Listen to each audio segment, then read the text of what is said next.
American Primeval is a 2025 Netflix 6-episode series directed by Peter Berg, who also has a small role in the first episodes. It stars Dale DeHaan, Taylor Kitsch, Betty Gilpin, Kim Coates, Jai Courtney, to name just a few, and is a gritty, hard-hitting Western action drama. And I suspect this series was commissioned to kind of do a Game of Thrones style series, but in a Western setting. And I suspect Game of Thrones is very much an influence of this series, because it's kind of trying to be that edgier, gritty, violent, bloody, and somewhat surprising in some ways series with unexpected deaths and kind of quite depraved scenes at times. Now, the story is quite sprawling because obviously it's a 6-episode series, and it focuses on different characters who have different storylines. It primarily focuses on this slaughter in the first episode. Then we get kind of different stories with different characters spawning out of it. The primary story focuses on Betty Gilpin's character, who is a mother who is taking her young son across the country and wants to get to another town quite far away. So she hires Taylor Kitsch's character to take her there, and they pick up a sort of a mute Native American girl along the way, and various kind of trials and tribulations. You've got the kind of the Mormon militia, who are effectively at war with the US kind of military in this like fort. We've also got another storyline involving this kind of Mormon married couple who kind of get separated. But that's all I'll kind of say on the plot, because I don't want to give away any kind of spoilers here. So let's talk about it. What works in this series' favour?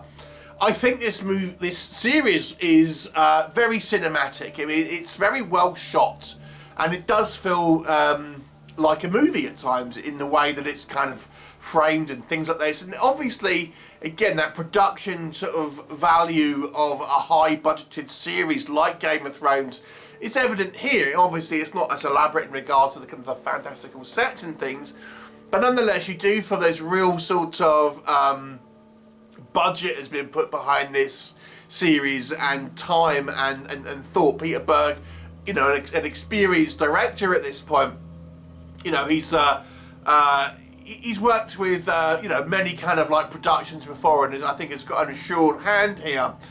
And yeah, the general look of this series is very sort of high quality, but it's not trying to be a kind of Western fantasy or a kind of like you know, Westworld sort of style kind of glossy Western frontier. It's a very dirty, gritty, violent. Everyone here is you know, various kind of shades of grey, so to speak.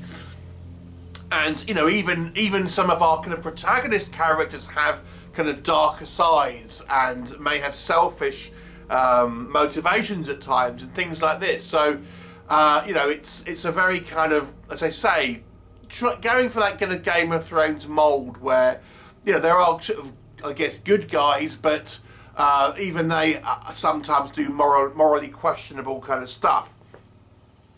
But I've got to say, I think the quality of the performances are very strong for the most part. I think everyone does a good job here. You've got a cavalcade of recognisable faces in this series, and the costume, the makeup, it's all. I mean, I can't fault the kind of the production, to be honest with you, at all with this particular kind of series. I think it's a very kind of you know, well done series in that respect. Now, this will be notable for its violence. Demonstrated in that kind of first episode when we have this big massacre, and yeah, it doesn't flinch away from on-screen deaths, and some very violent and somewhat shocking at times. You know, we see people getting scalped, arrows through their heads, various kind of like gunshot wounds and things like that. And you know, again, without kind of pointing things out to you, if you have seen Game of Thrones and you get attached to certain characters, you know, you'll kind of be sort of in that space as well. Yeah, it's a very entertaining movie, and I think the episodes have a certain kind of you know, there's set pieces in each kind of episode. It's a 6-episode series, so it's not overly long, so you don't feel like it's trying to kind of pad out too much, which is good. So it does have kind of quite good pacing and things like that. So overall, I think the positives are quite strong. What doesn't work, I have to say, I think the last episode, the final episode, if I have to say one episode is the weakest, it's that one. Because I think the finale is very predictable and ends up being a little bit schmaltzy at times, and I don't know. You can kind of pretty much guess where it's going, and it's pretty obvious. Now, I think that the series thinks it's being somewhat subversive, but it really isn't. Not in this day and age. I think you can kind of like see where the writing on the wall is, and I think it does kind of lend into tropes and things like this and predictability, whilst the series up until that point I think had seemed quite kind of fresh and original. So without sort of saying what actually happens, I do think the final episode is the weakest. Outside of that, I do feel there are storylines here that outstay their welcome a little bit. I think the Dane DeHaan storyline with this kind of guy who has been attacked and very badly injured, Mormon looking for his wife. The conclusion to that arc, I didn't think was, what did you think? Oh, okay. You felt like you spent all of this time with this kind of character, and you know, I think the thing is, it ends in a poetic way, but it's kind of like it didn't really amount to much at the end of the day, and I think we spent a little bit too much time with the Dale DeHaan character, who's like losing his mind and being kind of kooky and everything. But there are other characters, for example, like the captain of the US military, who I found quite an intriguing character because he does seem morally quite sort of upstanding, and it's kind of like I don't really feel like he got a lot of meat on the bones in his role, and I would have actually liked to have seen his character a bit more fleshed out in the kind of the earlier episodes. We don't really get much of him until the kind of the second half of the series, and he would have been an interesting character in their perspective, the US military, to delve into a little bit more with.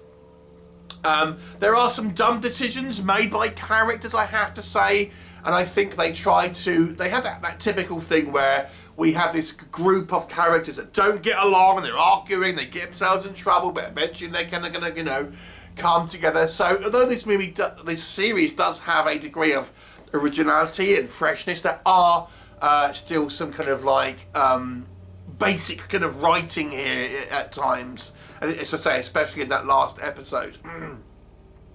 Overall though, the quality of the production I think is very strong, and even though I do have some gripes with maybe the script, I think the production value, the kind of the action sequences, the choreography, the acting, it's all so strong. This is a relatively strong recommend for me. Yeah, so it's going to be an 8 out of 10. Writing probably the weakest part here, but the rest of it I would say, but it's still not bad, the writing, but yeah, generally speaking, the rest of it does kind of pull this up to an 8 out of 10. Have you seen it? What did you think of it? Leave me a comment and I'll look forward to seeing you next time.